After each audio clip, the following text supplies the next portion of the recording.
Do You Copy is a free and very brief first-person horror game about being a park ranger in a forest inhabited by some kind of monster.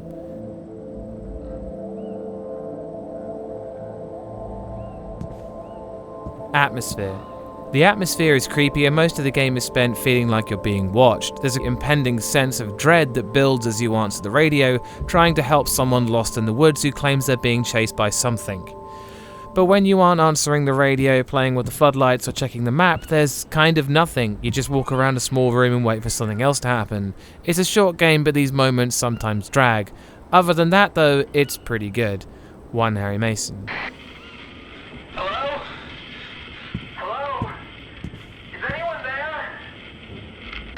I saw this channel listed on one of the trails out here. I need you to help me.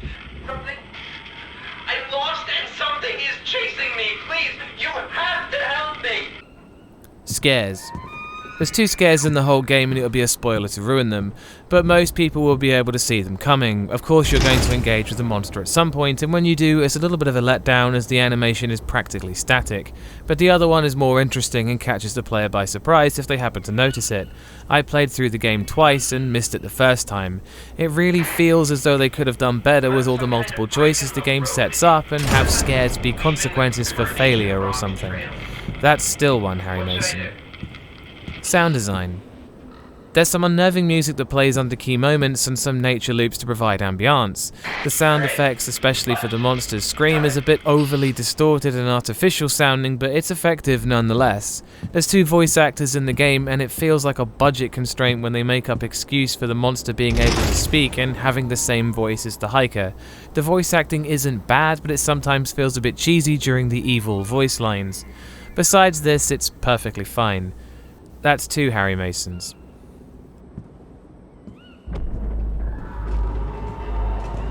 What was that? Did you hear that? Gore. There wasn't any gore and it didn't really need any. That's 3 Harry Masons. No. Did you hear that? That is not a trick. Story.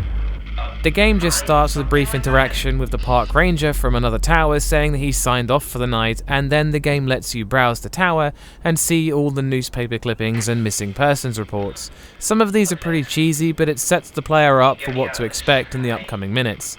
The multiple choices give you the illusion of branching paths, but from playing the game through twice, nothing really changed except for some of the dialogue, which is pretty disappointing, making the final score 3 out of 5 Harry Masons. Again, I'd like to remind you this whole thing is down to my opinion on horror games. If you don't share this opinion, then that's cool, I get it. I'd like to point out that whilst free horror games are free horror games, I did not scream like a banshee or run away from the computer, and I advise you don't either. There will be more horror reviews in the pipeline, and thanks for watching. Also go check out Bumps in the middle of the night. Peace.